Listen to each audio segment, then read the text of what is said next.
Salut les gens et bienvenue pour cette nouvelle vidéo 2 minutes manga. Si vous ne saviez pas, j'adore le Japon. Il n'y a pas si longtemps, je suis allée manger avec mon compagnon dans un restaurant japonais et non un de ces restaurants un peu buffet dont je ne citerai pas de marque. J'ai sorti 2 ou 3 plats qui me venaient à l'esprit au deuxième serveur qui lui parlait français et il me les a refusés parce que soit le premier était chinois, le deuxième était vietnamien, etc. etc. Donc, afin d'éviter de nouvelles erreurs lors de vos prochaines sorties, voici une petite vidéo sur la gastronomie japonaise. On se retrouve après le générique.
Généralement, quand on parle de nourriture venant du Japon, les gens vont penser immédiatement aux sushis, aux onigiri, aux maki ou même au ramen que l'on voit dans Naruto.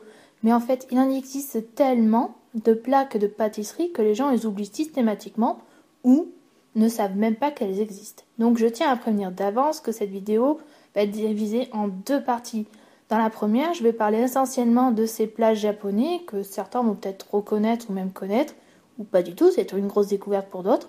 Et dans la seconde, on fera plus les desserts qui sont, pour ma part, je dirais plus des sucreries que des desserts en eux-mêmes. Voilà, ça c'est dit et on commence de ce pas. Et on commence avec le sukiyaki ou la fondue japonaise. Donc c'est un plat que l'on sert directement à table. Il faut faire cuire les tranches de bœuf qui sont coupées assez fines par un chef avec ses légumes, du tofu et des vermicelles. Généralement, c'est un plat que l'on mange en hiver autour de cette petite table posée à même le sol, recouvert d'une grande couverture très chauffante. Voilà, c'est plus un plat festif entre amis, même en famille. On enchaîne avec la tempura. Donc c'est un plat composé de poissons ou de crevettes ou même de légumes que l'on va faire frire dans une huile végétale. Auparavant, ça aurait été trempé dans un mélange d'œufs, d'eau et de farine. En fait, c'est un peu comme si vous faisiez la recette de l'escalope de dinde, mais sans la friture.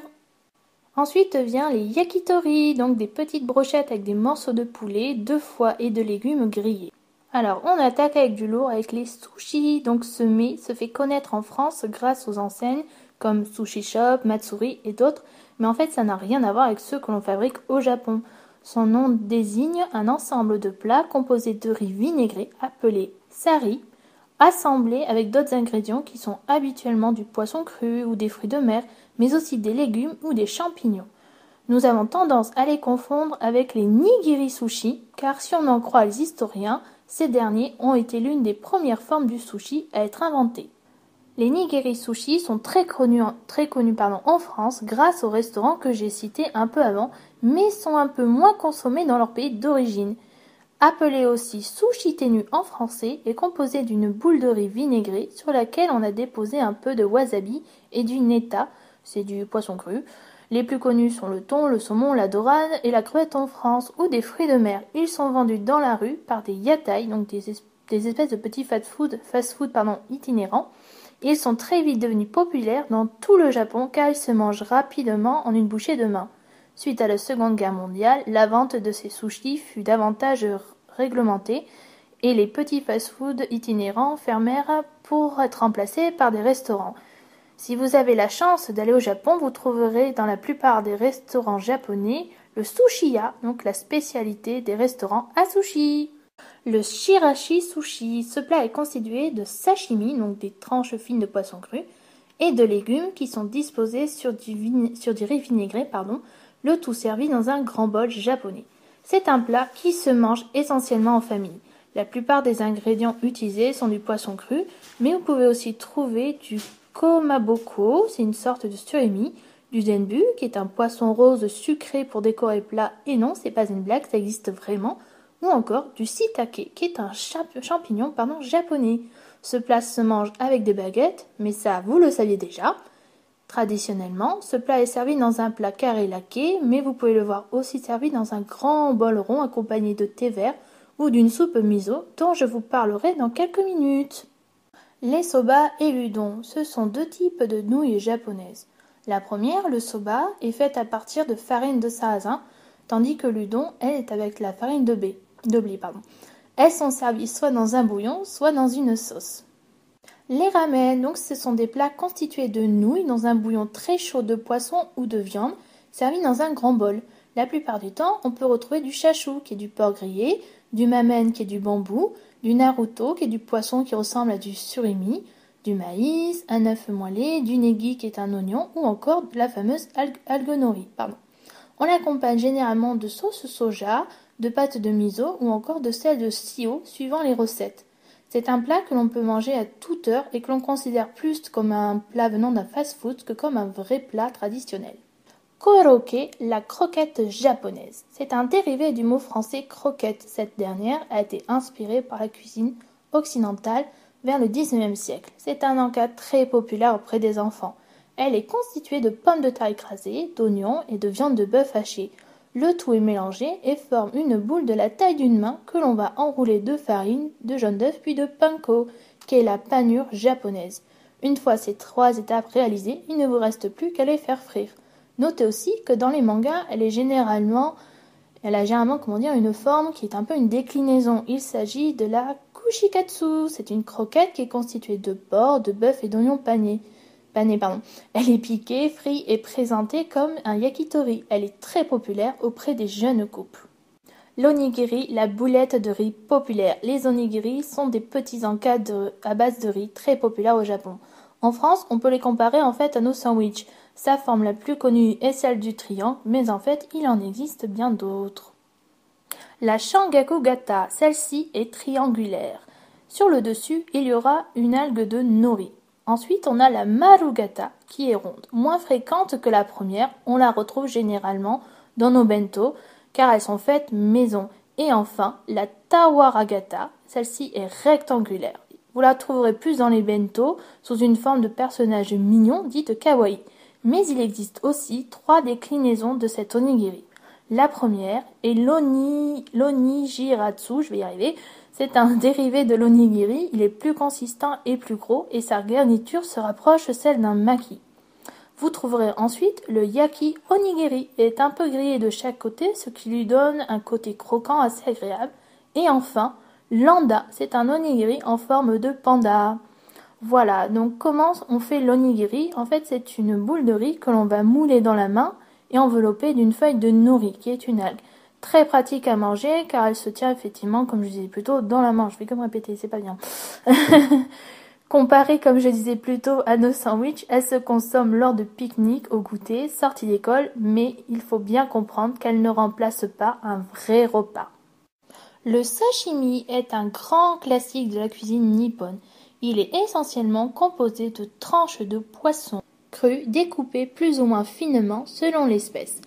Plat à part entière, trop souvent assimilé en tant que sushi car il se déguste aussi avec du wasabi, de la sauce soja ou du shoyu. Beaucoup de gens pensent que les Japonais consomment énormément de sushi et autres sashimi. Ce qui est en fait totalement faux car certaines denrées restent très onéreuses et donc sont consommées occasionnellement.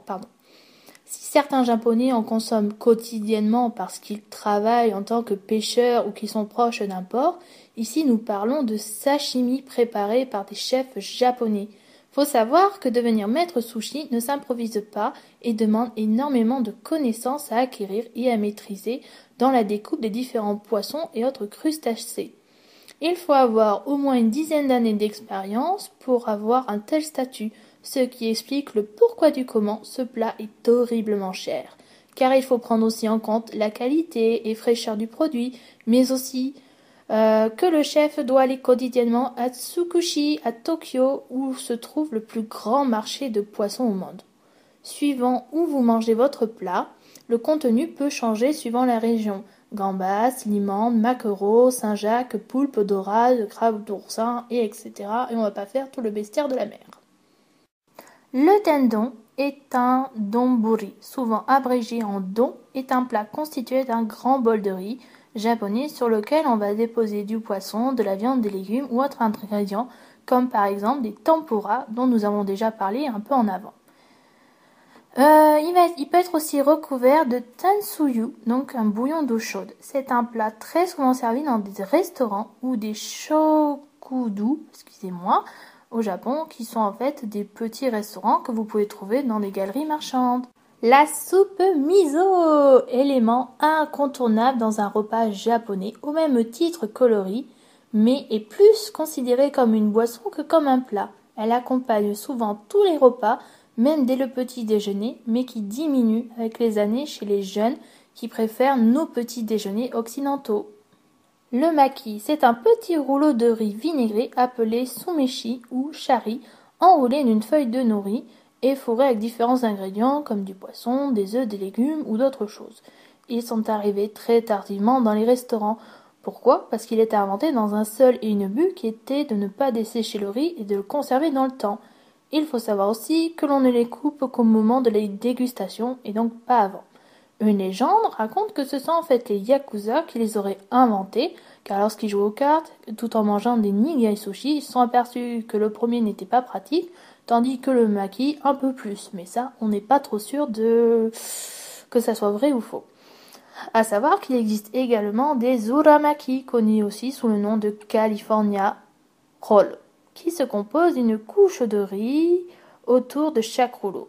Création 100% californienne, comme vous l'aurez compris. Si le maki d'origine consiste à ne pas dessécher le riz, ce dernier est inversé. En effet, celui-ci doit conserver la feuille de nori qui se trouve à l'intérieur du rouleau. Takoyaki, une spécialité d'Osaka.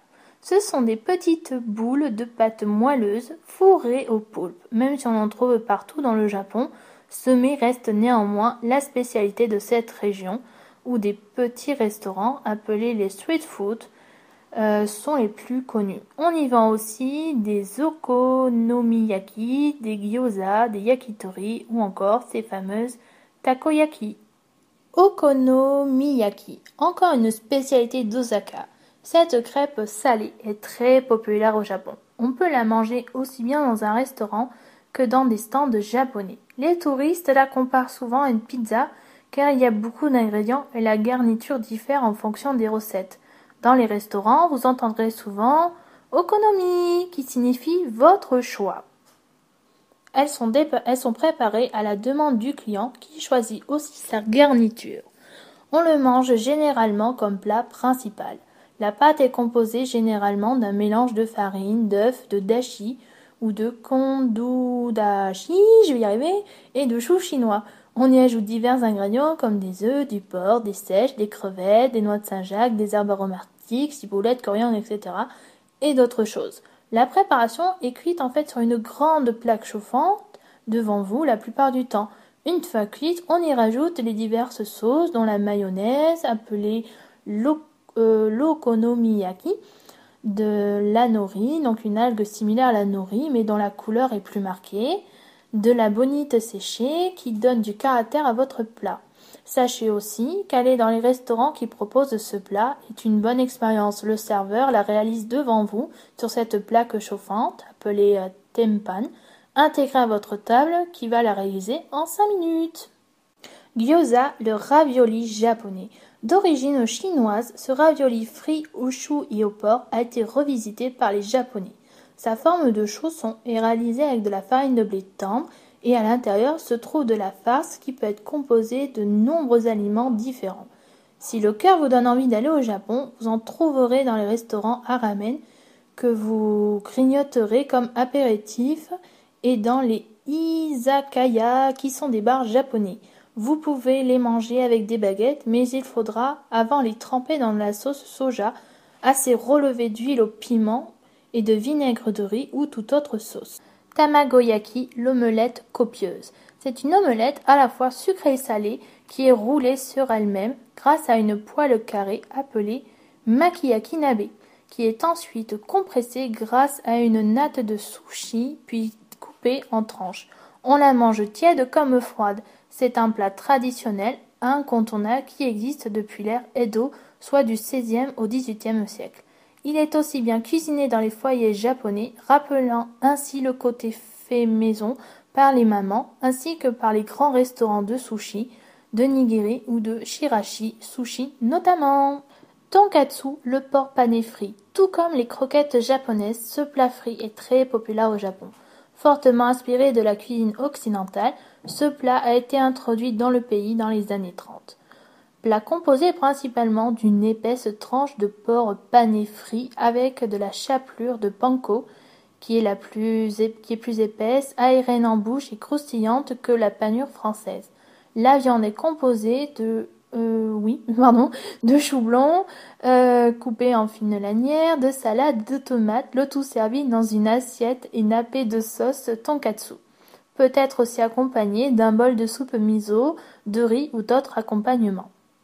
Le carré resu, le plat 100% curry. Très populaire au Japon, il est très peu connu chez nous. Et pourtant, ça serait pas mal qu'il y figure car il est au même stade niveau consommation que les sushis.